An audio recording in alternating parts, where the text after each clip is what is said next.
The grand chandelier sparkled overhead as Natalie Brooks hurried across the lobby of the Fairmont Hotel. Her leather portfolio clutched against her chest. The annual West Coast Marketing Summit was her golden ticket. A chance to escape the cycle of dead-end jobs and finally build the career she deserved.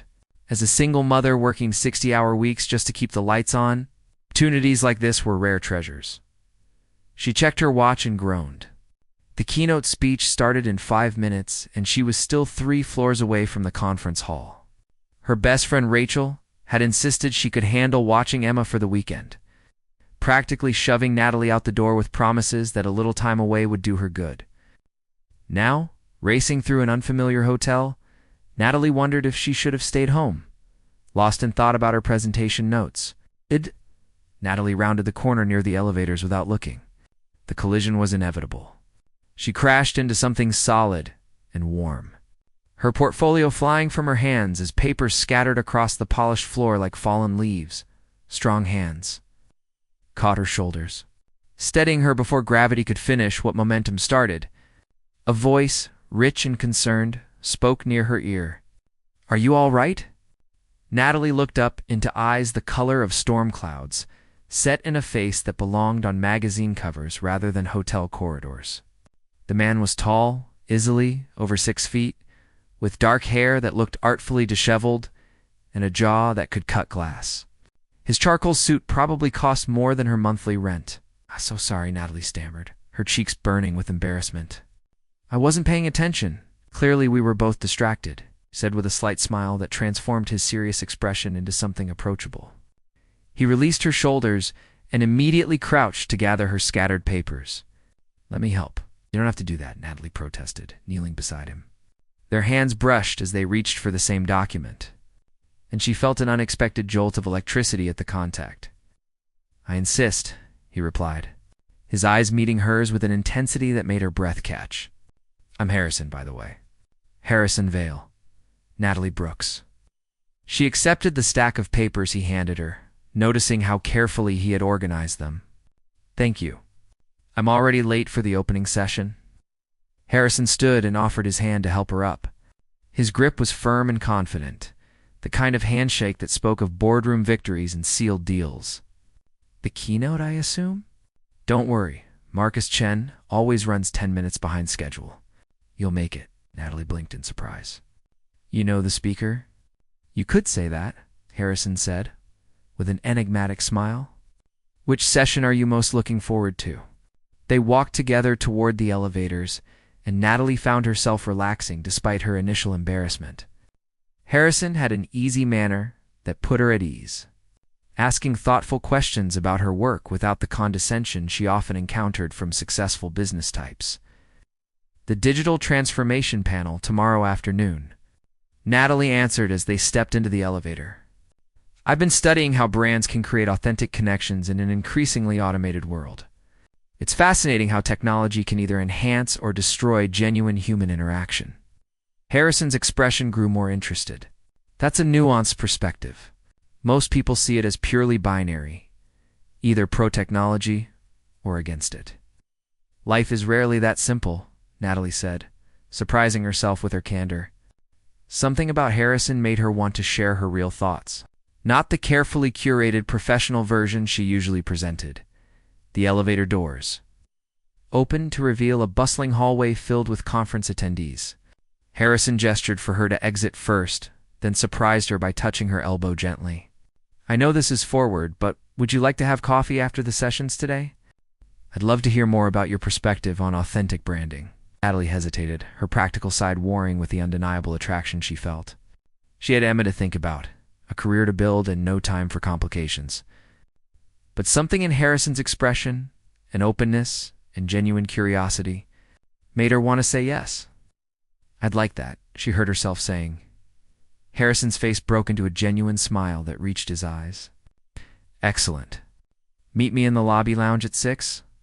Natalie nodded, then hurried toward the conference hall, her heart beating faster than her rushed pace warranted.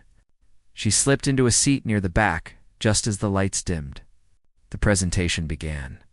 But Natalie found her attention wandering to the tall figure who had entered through a side door and taken a seat in the front row. The day passed in a blur of seminars and networking sessions. Natalie absorbed information on consumer psychology, brand storytelling, and market segmentation. But her mind kept returning to storm gray eyes and an unexpected invitation. When 6 o'clock arrived, she found herself in front of the bathroom mirror. Fussing with her hair in a way she hadn't done since before Emma was born, Harrison was already waiting in the lounge. Hot. 2 cups of coffee on the table before him. He stood as she approached, and Natalie noticed he had loosened his tie and rolled up his sleeves, making him look less like a corporate executive and more like a real person. "I hope you like cappuccino," he said, pulling out her chair. "I took a guess." "Perfect guess," Natalie replied, settling into her seat. The lounge had a cozy atmosphere, with soft jazz playing in the background, and warm lighting that made everything feel intimate despite the public setting. Their conversation flowed effortlessly, jumping from marketing strategies to childhood memories to dreams for the future. Harrison listened with complete attention, asking follow-up questions that showed he truly cared about her answers. When Natalie mentioned Emma, she watched carefully for the usual signs of male interest evaporating. But Harrison's expression only grew warmer. "Being a parent while building a career takes remarkable strength," he said quietly. "My mother raised me alone after my father left. I watched her sacrifice everything to give me opportunities. That kind of love and determination is extraordinary." Natalie felt something shift in her chest, a wall she had carefully constructed beginning to crack. "It's the hardest thing I've ever done," she admitted. "Some days I feel like I'm failing at everything. Not enough time for Emma, not enough energy for work, not enough of me to go around." Harrison reached across the table and gently covered her hand with his. "From what I've seen today, you're not failing at anything. You're doing something incredibly difficult with grace and intelligence." The warmth of his hand on hers sent tingles up her arm. Natalie knew she should pull away, maintain professional boundaries, protect herself from inevitable disappointment, but she didn't want to. For the first time in years, she wanted to take a risk. "Would you like to have dinner with me tonight?" Harrison asked, his voice soft but hopeful. "There's a small Italian place near the waterfront that makes the best carbonara outside of Rome." Natalie thought of Emma, safe with Rachel. She thought of her usual evening routine of reviewing notes and preparing for the next day. She thought of all the reasons she should say no. Then she thought of how alive she felt sitting across from this man who looked at her like she mattered. "Yes," she said simply. "I would love that." Harrison's smile was like sunrise breaking over the ocean. They left the hotel together, stepping out into the cool San Francisco evening. The city lights reflected off the bay in the distance, creating a magical backdrop as they walked side by side. Harrison shared stories about his childhood in Seattle, his struggles to build his first company from nothing, and the lessons he learned from failure. Natalie found herself opening up in ways she hadn't with anyone since. Emma's father left. She talked about her dreams of building brands that genuinely helped people, her fear of never being enough for her daughter, and her secret hope that life might hold more than just surviving from paycheck to paycheck. The restaurant was everything Harrison promised. Tucked away on a quiet street with checkered tablecloths and candles and wine bottles, over plates of homemade pasta and glasses of Chianti, they discovered shared passions for old movies, hiking trails, and the particular magic of bookstores on rainy afternoons. "I can't remember the last time I felt this comfortable with someone," Natalie confessed as they shared tiramisu for dessert. "You're easy to talk to. You bring it out in me," Harrison replied, his eyes holding hers across the candlelight. "I spend most of my time in meetings where everyone says what they think I want to hear. You're refreshingly honest." As they left the restaurant, Harrison offered his arm, and Natalie took it without hesitation. They walked along the waterfront, the fog rolling in to wrap the city in mystery. The sounds of the city faded to a gentle hum as they found a quiet bench overlooking the water. "Natalie," Harrison said, turning to face her. His expression was serious, vulnerable in a way that made her heart ache. "I know this is fast and probably crazy, but I feel something here. Something real. Tell me I'm not imagining it." "You're not imagining it," Natalie whispered, her voice barely audible over the lapping waves. "I feel it too." Harrison cupped her face gently in his hands, giving her every opportunity to pull away. When she leaned into his touch instead, he closed the distance between them. Their kiss was soft at first, tentative and exploring, then deepened into something that made the rest of the world disappear.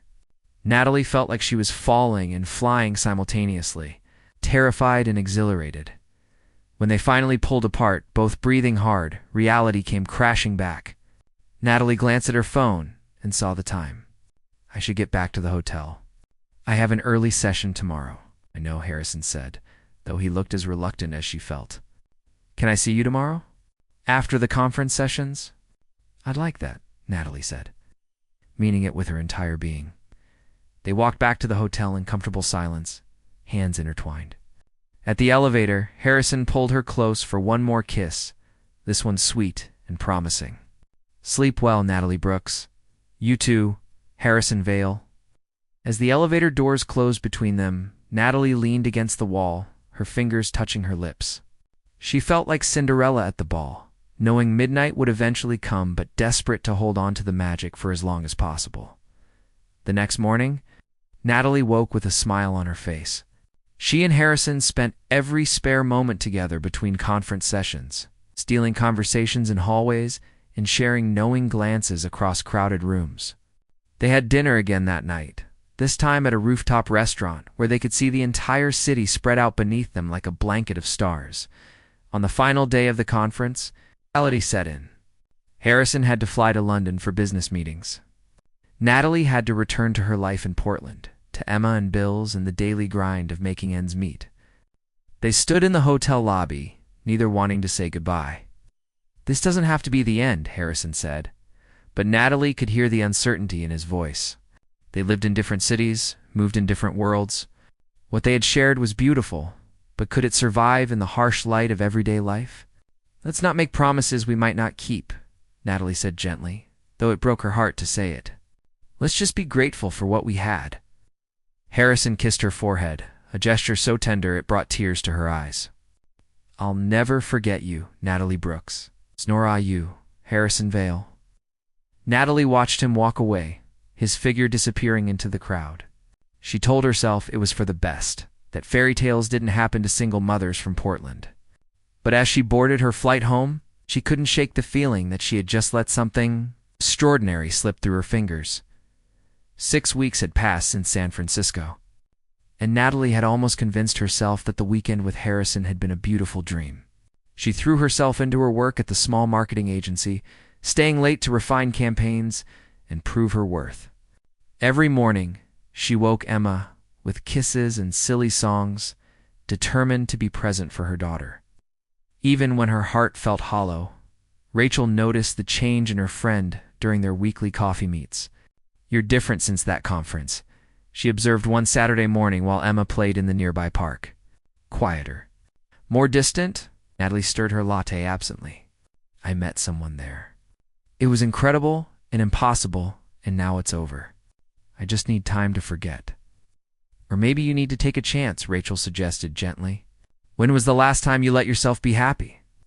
But Natalie had bigger concerns than her bruised heart. Her agency had lost its 2 largest clients, and rumors of layoffs circulated through the office like wildfire. She needed stability for Emma, not romantic fantasies about a man who probably hadn't thought of her since that. Weekend then, the email arrived. Natalie was reviewing her resume for the 3rd time that week when her phone chimed. The subject line read, Interview invitation, Vale Enterprises, Senior Brand Director position. Her breath caught as she opened it. Vale Enterprises was one of the most innovative tech companies on the West Coast, known for disrupting traditional industries with consumer-focused solutions. The position offered twice her current salary and the kind of creative freedom she had only dreamed about. She had applied on a whim 3 weeks ago, never imagining they would actually respond. The company received thousands of applications for every opening. Yet here was an invitation for an in-person interview at their Seattle headquarters. Scheduled for the following Tuesday, Natalie's hands trembled as she reread the email. Seattle, Vale Enterprises. A tiny voice in the back of her mind whispered a question she tried to ignore. Could Harrison work there? Vale was a common enough name. It had to be a coincidence. She pushed the thought away and focused on preparation. This opportunity was too important to let past entanglements cloud her judgment. She spent the weekend researching the company, crafting presentation materials, and arranging for Rachel to watch Emma. By Monday night, she felt as ready as she would ever be. The Vale Enterprises building rose 40 stories above downtown Seattle, all glass and steel reaching toward the clouds. Natalie stood on the sidewalk, staring up at the structure and gathering her courage. Inside, the lobby was a masterpiece of modern design with living walls of greenery and natural light flooding through massive windows. Natalie Brooks for the 10 o'clock interview, she told the receptionist, proud of how steady her voice sounded despite her racing heart. The receptionist smiled warmly. Welcome, Ms. Brooks. Please take the elevator to the 38th floor. Mr. Vale will see you in his office. The world tilted sideways. Mr. Vale? Yes, our CEO personally conducts final interviews for director-level positions. He should be expecting you. Natalie felt the blood drain from her face. It couldn't be the same person.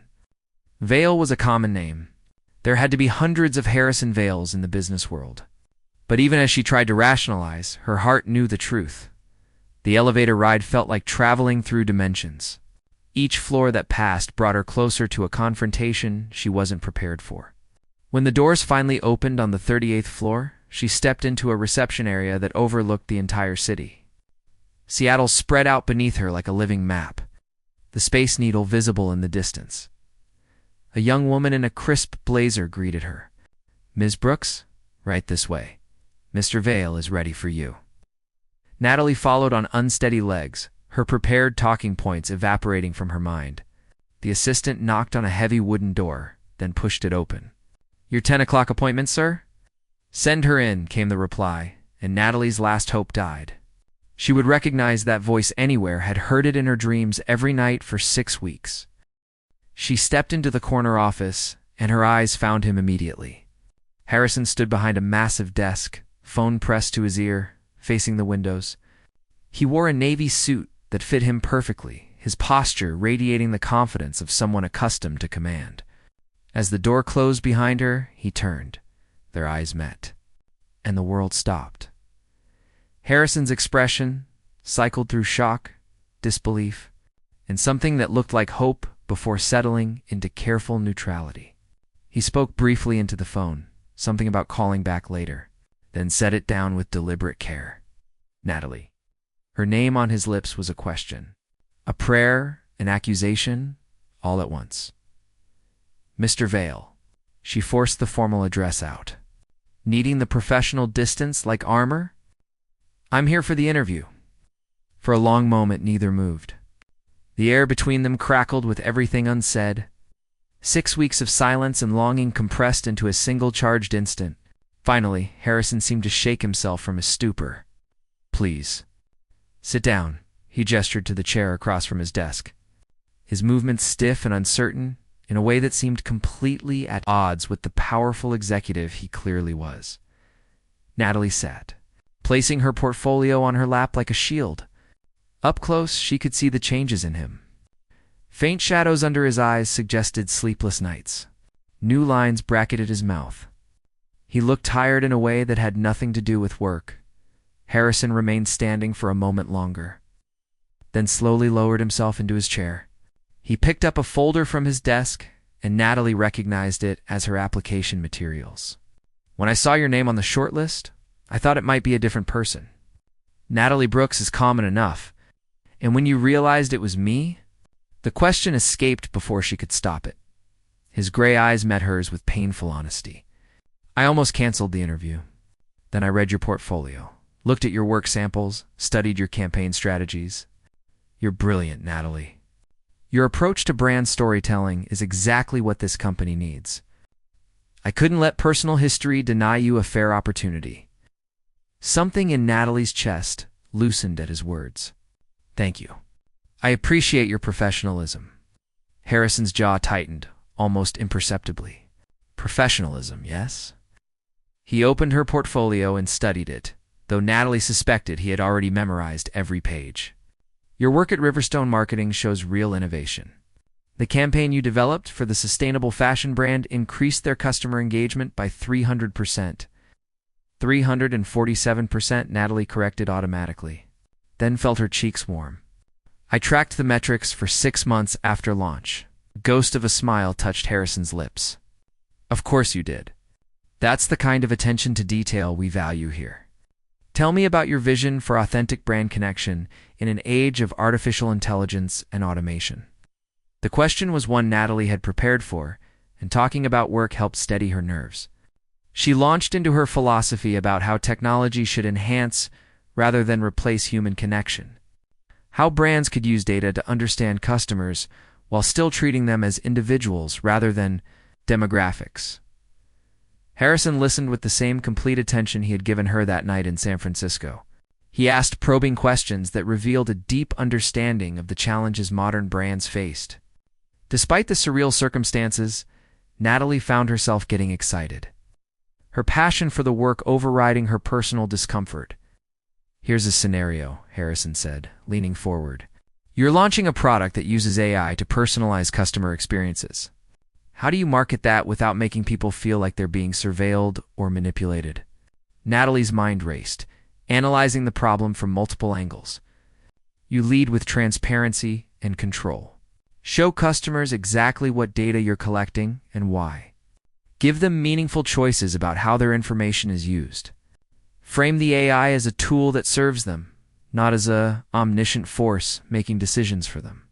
People don't fear technology itself. They fear losing agency. Give them power, and they'll trust you. Harrison's expression shifted, something like admiration flickering in his eyes. That's exactly right. Most companies try to hide their data collection or bury it in terms of service agreements. You're suggesting we make it the selling point. Honesty is always the best strategy, Natalie said, then realized the irony of the statement given their situation. An awkward silence fell between them. Harrison cleared his throat and glanced at his notes. Your references are impressive. Your former supervisor at Riverstone called you the most talented strategist she's worked with in 20 years. She was quite disappointed when I told her we might be stealing you away. You spoke to Jennifer? Natalie was surprised and touched that her old boss had given such a strong recommendation. I call references personally for director-level hires, Harrison explained. I wanted to understand not just what you've accomplished, but how you work with teams, handle pressure, navigate conflicts. Everyone I spoke with painted the same picture. You're talented, dedicated, and genuinely care about doing work that matters. Natalie felt emotion tighten her throat. After weeks of feeling inadequate and overlooked at her current job, hearing this validation meant more than she could express. That's very kind of them to say. It's not kindness if it's true. Harrison's voice was soft, and for a moment the professional mask slipped. She saw the man from San Francisco, the one who had held her hand and listened to her dreams. Then he blinked, and the CEO returned. I need to be direct with you, Natalie. This is an exceptional opportunity. The role would give you autonomy to build campaigns from concept to execution. A team of 12 talented professionals, and a budget that would make your current resources look like pocket change. You would report directly to me, which brings us to the complicated part. Natalie had been waiting for this conversation, dreading it. Our history. Yes. Harrison set down the portfolio and folded his hands on the desk. I want to be absolutely clear about something. What happened in San Francisco was real. Those feelings were real. But I would never use my position to put you in an uncomfortable situation. And I would never let personal feelings influence a hiring decision that affects this company and its stakeholders. I believe you, Natalie said quietly, and she did. Whatever else Harrison might be, he was fundamentally decent. If you take this job, we would be working closely together, Harrison continued. I need to know that you can be comfortable with that arrangement. I need to know that I haven't created an impossible situation by allowing my past to intersect with my professional life. Natalie considered the question carefully. Could she work with Harrison, see him every day, and maintain professional boundaries? Could she separate the man who had kissed her under the San Francisco fog from the CEO, who would be her boss? More importantly, could she pass up this opportunity because of fear? I can handle it, she said firmly. What we shared was special, but it was also brief. We're both adults capable of maintaining professional relationships. This job represents everything I've worked toward. I won't let personal history keep me from pursuing it." Harrison studied her for a long moment, and Natalie held his gaze steadily. Finally, he nodded. "Then I'd like to offer you the position pending final approval from our board, which is mostly a formality. The official offer will be sent by tomorrow morning with full compensation details and benefits. I think you'll find the package very competitive." Relief and excitement flooded through Natalie in equal measure. "Thank you, Mr. Vale. I promise you won't regret this decision," Harrison. he said quietly. "When it's just us, you can call me Harrison. I think we've earned that much informality." Harrison, Natalie repeated, and the name felt both foreign and familiar on her tongue. "I should let you get back to your day. I'm sure you have other appointments. Actually, there's one more thing." Harrison stood and walked around the desk, leaning against it casually. The movement brought him closer to Natalie, close enough that she could smell his cologne, the same scent she remembered from their nights together. "I need you to understand what you're walking into. Vale Enterprises is growing fast, which means long hours and high pressure. The board has expectations that sometimes feel impossible. I push my team hard because I push myself harder. If you take this job, I'll expect excellence, and I'll demand your best work. I won't go easy on you because of our history. In fact, I might be harder on you to avoid any appearance of favoritism." Natalie stood as well, drawing herself to her full height and meeting his eyes. "I don't want you to go easy on me. I want this job because I've earned it, not because we spent a weekend together. Hold me to the same standards you'd hold anyone else? I'll meet them." Pride flickered across Harrison's face. "I believe you will." He extended his hand. "Welcome to Vale Enterprises, Natalie Brooks." She took his hand, and the familiar electricity sparked between them. For a heartbeat, they stood frozen, hands clasped, eyes locked. Natalie saw in Harrison's expression the same conflict she felt, the same war between professional duty and personal longing. Then Harrison released her hand and stepped back, the moment broken. "Your official start date will be 3 weeks from today, giving you time to transition out of your current position. My assistant will coordinate the details and arrange your relocation to Seattle." Relocation? Natalie's mind spun. She hadn't thought through the logistics. Moving Emma to a new city, finding a new home, uprooting their entire life. "Unless you plan to commute from Portland daily," Harrison said with a slight smile. "The company provides a generous relocation package. We'll help you find housing, arrange movers, even assist with school enrollment if needed. We take care of our people, Natalie." The practical concerns grounded her, pulling her back from the emotional whirlwind. "That's helpful. I have my daughter to consider. Emma starts first grade in the fall, so the timing actually works well." Something in Harrison's expression shifted at the mention of Emma. "How is she?" The question was so genuine, so full of real interest, that Natalie felt her defenses crack. "She's wonderful. Growing too fast. Last week she announced she wants to be an astronaut who studies dinosaurs. I'm not sure that's a real career path, but I love her ambition." Harrison laughed, a real laugh that transformed his face and reminded Natalie of why she had fallen for him so quickly. "That sounds like the daughter of a woman who became a senior brand director at 28. Emma clearly inherited your determination."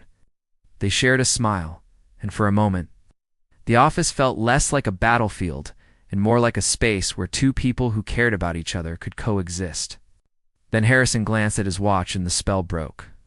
"I really do have another meeting in 5 minutes," he said apologetically. "But I'm glad this happened, Natalie. Glad you applied. Glad you're joining the team. I think we'll do great things together." "Think so too," Natalie agreed. She gathered her portfolio and headed for the door, then paused with her hand on the handle. "Harrison, thank you for giving me this chance. I know it couldn't have been easy. Nothing worth doing ever is," Harrison replied quietly. "I'll see you in 3 weeks." Natalie left the office, her mind reeling. In the elevator, she finally allowed herself to process what had just happened. She had gotten her dream job. She would be working with the man she couldn't stop thinking about. She was moving to a new city, starting a new life, taking a risk that terrified and exhilarated her. As the elevator descended, Natalie caught her reflection in the polished doors. She looked different somehow, more alive than she had in weeks. Whatever happened next, whatever complications arose from working with Harrison, she refused to let fear hold her back anymore. She pulled out her phone and called Rachel. "I got the job. It's amazing. Tell me everything." Natalie laughed, feeling lighter than she had in years. "It's a long story. Also, I'm moving to Seattle." "What?" "Natalie Brooks, what have you gotten yourself into?" "I have no idea," Natalie admitted, stepping out into the Seattle sunshine. "But I can't wait to find out." 3 weeks later, Natalie stood in her new apartment overlooking Elliott Bay, watching Emma explore their new home with the fearless enthusiasm only a 6-year-old could muster. The movers had left an hour ago, and cardboard boxes lined every wall like a miniature city, waiting to be unpacked. "Mommy, I can see boats from my window." Emma's voice carried from the bedroom, filled with pure joy. "Can we go on one someday?" "Maybe this weekend," Natalie called back, smiling despite her exhaustion. The past 3 weeks had been a whirlwind of resignation letters, farewell dinners, packing, and the emotional chaos of leaving the only home Emma had ever known. Rachel had cried harder than Natalie at their goodbye, making her promise to video chat every Sunday without fail. Now, standing in this beautiful apartment that Vale Enterprises had helped her secure, Natalie felt the weight of her decision settling over her shoulders. Tomorrow was her first official day. Tomorrow, she would walk into that glass tower and begin working alongside Harrison, navigating whatever complicated dynamic existed between them. Her phone buzzed with a text from an unknown number. "Welcome to Seattle. Hope the move went smoothly. See you tomorrow at 8. Dress code is business casual, but most of the creative team wears jeans. Whatever makes you comfortable. Looking forward to working with you?" Natalie stared at the message, recognizing Harrison's formal yet considerate tone. She typed back a simple thank you and tried not to overthink the fact that he had her personal number.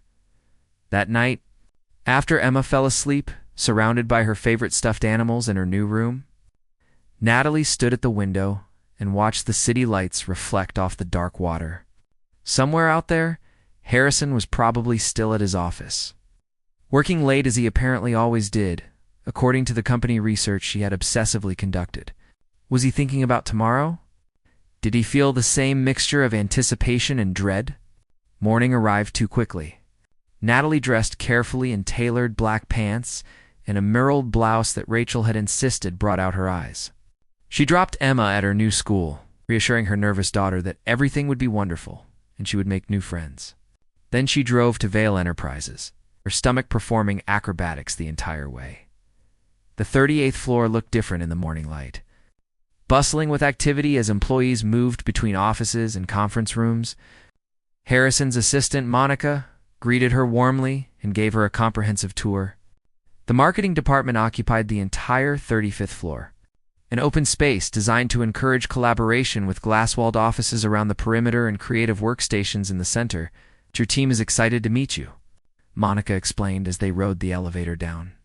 "Mr. Vale has high standards, and he chose you personally, which means they're expecting someone exceptional." The pressure of that statement settled on Natalie's chest. She met her team of 12 bright, talented professionals who ranged from fresh graduates to industry veterans. They gathered in the conference room, watching her with a mixture of curiosity and cautious optimism. "I know you're wondering who I am and what I'll be like to work for," Natalie began, deciding honesty was the best approach. "I'm someone who believes marketing should tell true stories, not manipulate emotions.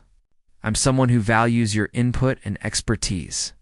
And I'm someone who will work alongside you, not above you. I don't have all the answers, but together, I think we can create campaigns that actually matter."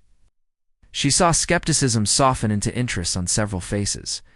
The meeting progressed smoothly as team members presented ongoing projects and discussed challenges. Natalie listened carefully, asking questions and taking notes, forming initial impressions of personalities and strengths. By lunch, she felt cautiously optimistic. Then Monica appeared at her office door. "Mr. Vale would like to see you. He has some thoughts on the product launch strategy." Natalie's heart rate spiked. Their first professional interaction since she had officially joined the company, She gathered her materials and took the elevator up 3 floors, each second stretching into eternity. Harrison's office door was open. He sat behind his desk reviewing documents with intense concentration. He wore dark jeans and a gray Henley that somehow looked both casual and expensive. His hair slightly disheveled as though he had been running his fingers through it. He looked up as she knocked, and his expression transformed into something warmer. "Natalie, come in. How was your first morning?" "Productive," she answered, settling into the chair across from him. "I have a good team. They're talented and motivated." "I know. I assembled them specifically for you." Harrison pushed aside the documents and focused entirely on her. "I wanted you to have the resources to succeed. No one can say you achieved results because of favoritism if you have the same tools as everyone else." Natalie appreciated the consideration more than she could express. "Thank you. Monica said you wanted to discuss the product launch." "Yes, the new platform launches in 6 weeks. Previous marketing attempts have been too technical, too focused on features rather than benefits. I'd like your perspective." For the next hour, they discussed strategy, and Natalie shared her initial thoughts. Harrison challenged her assumptions, pushed her to think bigger, and offered insights that revealed why he had built such a successful company. Working with him was exhilarating, a mental dance that left her energized rather than drained. "This is good," Harrison said finally, leaning back in his chair. "Really good. I want you to develop a full campaign proposal. You'll present to the board in 3 weeks. 3 weeks? Natalie's eyes widened. That's an aggressive timeline. "Welcome to Vale Enterprises," Harrison said with a slight smile. "We move fast here. Can you handle it?" The question was a challenge, and Natalie recognized it as such. "Absolutely good," Harrison stood, signaling the meeting's end. As Natalie gathered her notes, he spoke again, his voice softer. "How's Emma adjusting?" The personal question caught her off guard. "She's nervous but excited. New school? New city? It's a lot for a 6-year-old. If she needs anything, the company has resources. Child care assistance, tutoring services, even a family counselor, if the transition becomes difficult. Don't hesitate to use them." Natalie felt warmth spread through her chest at his thoughtfulness. "That means a lot, Harrison." "Thank you." Their eyes met and held, the air between them charged with everything unspoken. Then Harrison's phone rang, shattering the moment. "I should take this. It's the board chair." Natalie nodded and left quickly, her pulse racing. This was going to be harder than she anticipated. The following weeks fell into a demanding rhythm. Natalie worked 12-hour days developing the campaign, collaborating with her team, and proving her worth. She saw Harrison regularly in meetings and strategy sessions, their interactions professional but tinged with an undercurrent of awareness. Neither. Acknowledged Emma struggled more than Natalie admitted to anyone. Her daughter grew clingy and tearful, complaining of stomach aches that the pediatrician said were stress-related. Natalie's guilt multiplied daily, wondering if she had made a terrible mistake uprooting their stable life for her own ambitions. 2 weeks before the board presentation, disaster struck. Emma's school called at 3 in the afternoon. Her daughter had a fever of 102 degrees and needed to be picked up immediately. Natalie's regular babysitter was out of town. Rachel was 6 hours away in Portland, and she had a critical meeting with the development team in 30 minutes. Panic clawed at her throat as she grabbed her bag and rushed toward the elevator. She would have to cancel the meeting, disappoint her team, and prove every skeptic right who thought single mothers couldn't handle demanding careers. Natalie, wait. Harrison's voice stopped her as the elevator doors opened. He must have seen her rushing past his office. "What's wrong?" "Emma's sick. I have to leave." The words came out sharper than intended, defensive and mortified. Harrison didn't hesitate. "Go get her. I'll handle the development meeting. You don't understand the technical details of the campaign? Then send me your notes. I'll figure it out." He pulled out his phone. "What's the school address?" Natalie blinked in confusion. "Why do you need that?" "Because I'm having my car service pick you up and take you there. Seattle traffic is terrible right now, and you'll get to Emma faster." Tears prickled at Natalie's eyes, unexpected and embarrassing. "Harrison, you don't have to do this." "No, I don't have to. I want to." His expression was gentle but firm. Family comes first, Natalie. Always. That's not weakness. That's being human. Now give me the address and go take care of your daughter. 20 minutes later, Natalie sat in the back of a luxury car, holding a feverish Emma who clutched her favorite stuffed rabbit. Her daughter's forehead burned against her shoulder, and guilt twisted in Natalie's stomach. "I'm sorry, baby," she whispered. "I know this has been hard. I miss home," Emma whimpered. "I miss my old room and my old friends and Auntie Rachel." "I know, sweetheart. I know." Natalie's phone buzzed. A text from Harrison. "Development meeting went well. Team is excited about the direction. How's Emma?"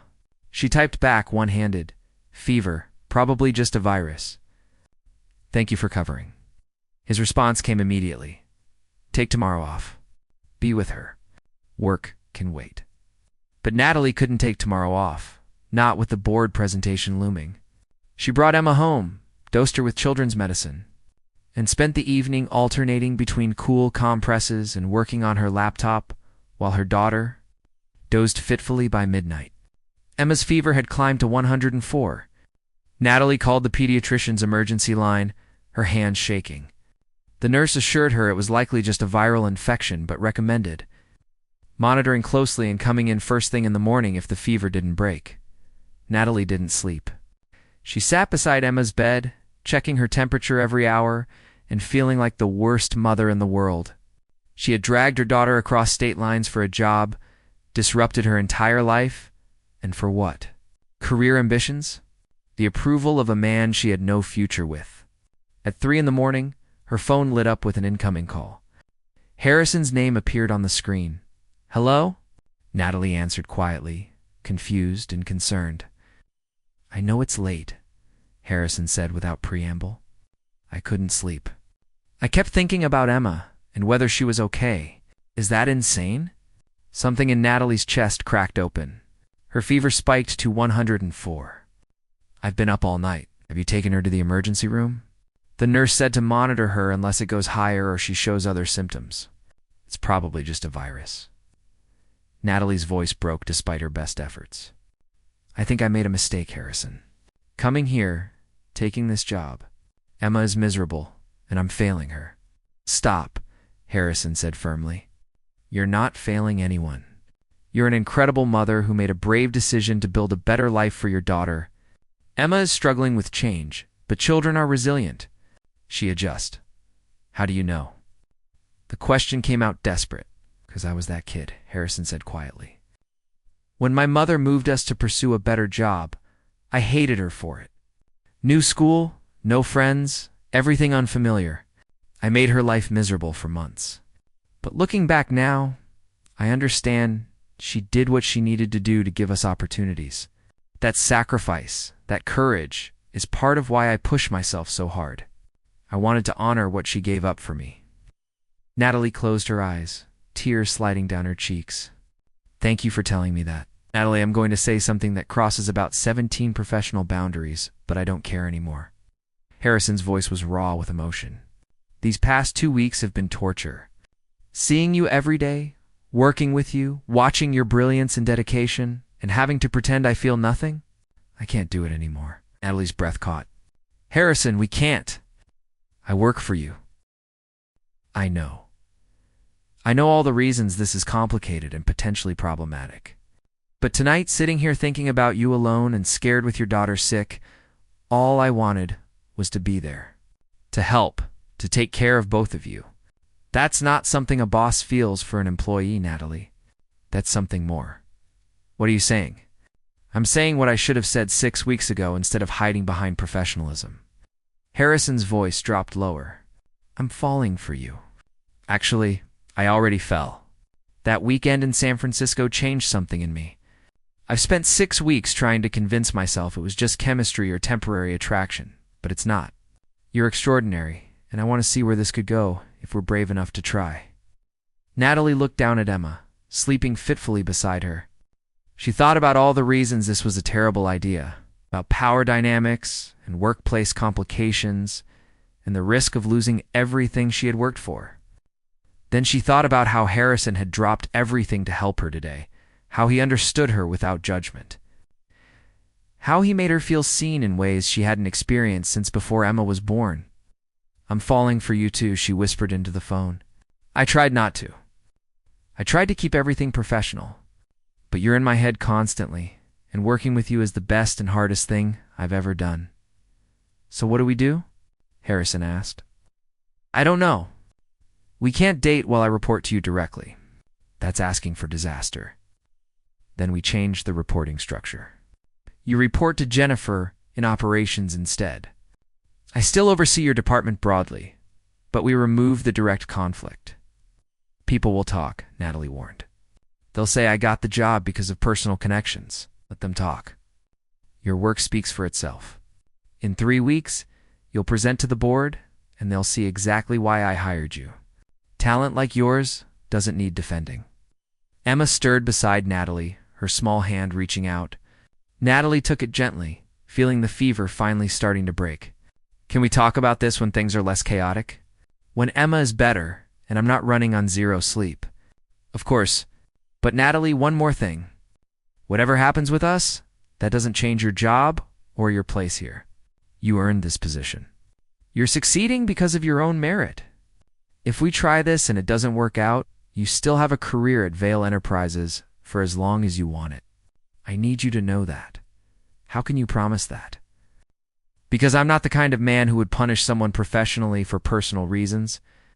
And because even if things ended badly between us, which I hope they wouldn't, I'm still a businessman first.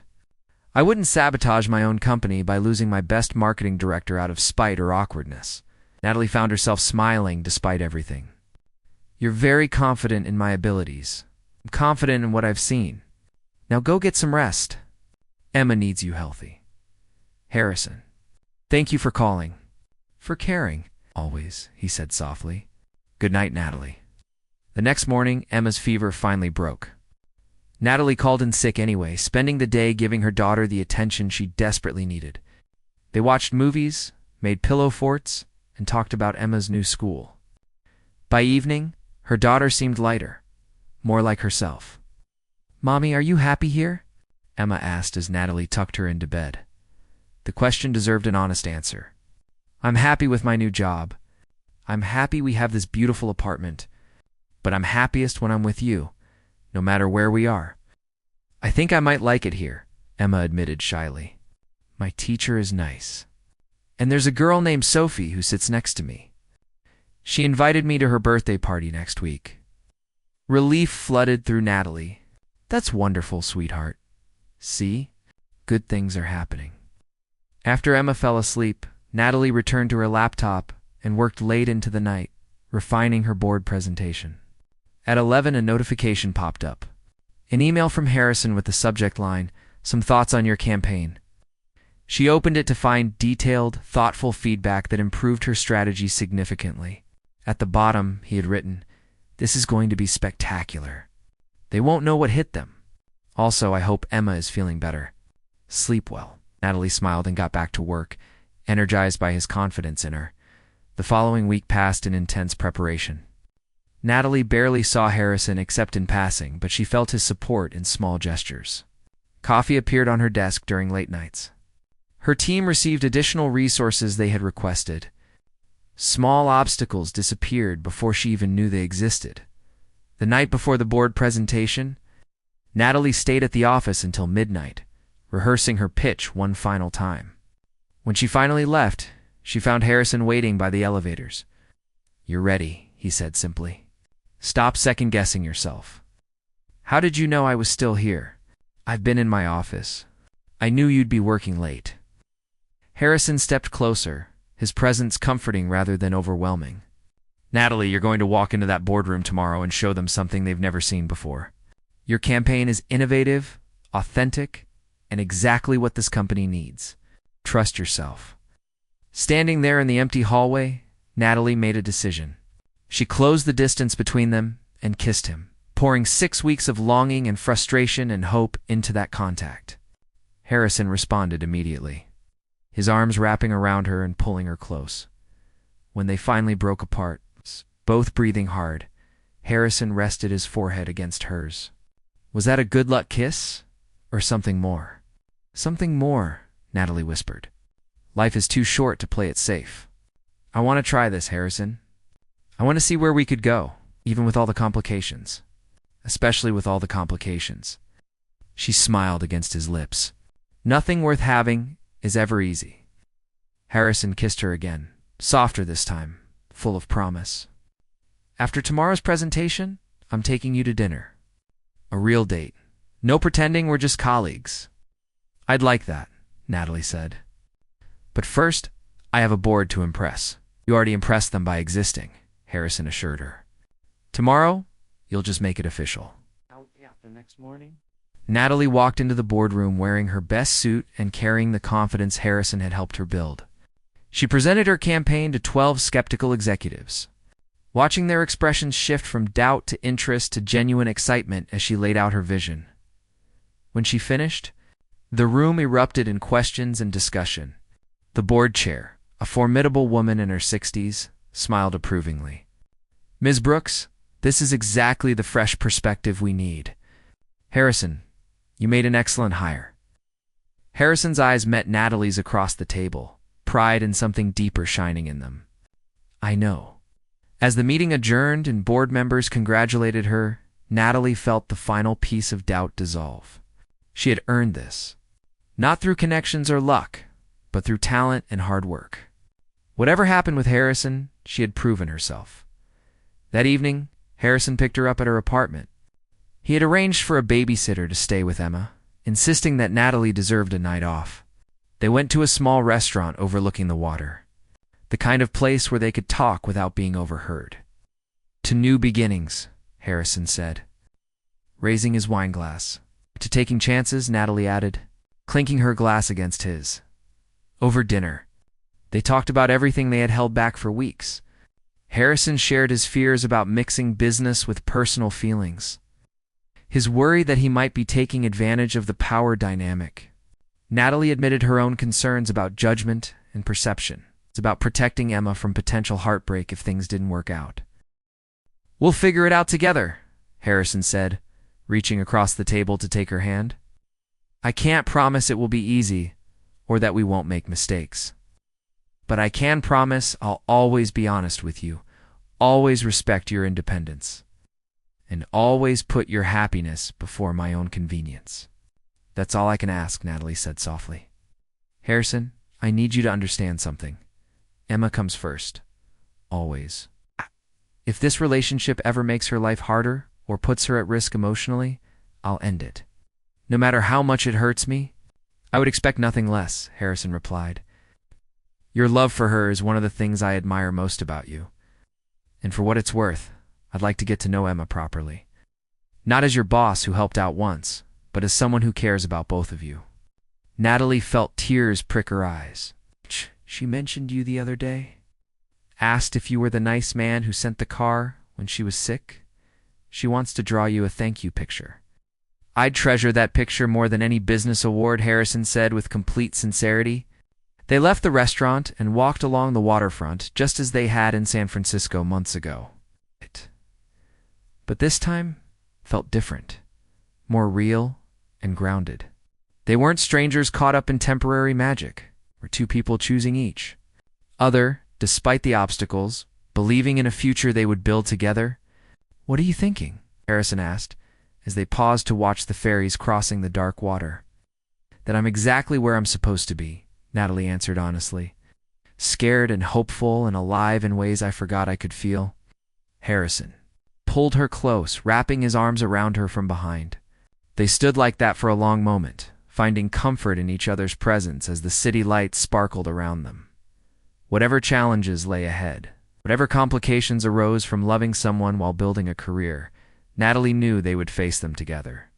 She had taken the biggest risk of her life by coming to Seattle. Instead of disaster, she had found possibility. The story was just beginning, the end.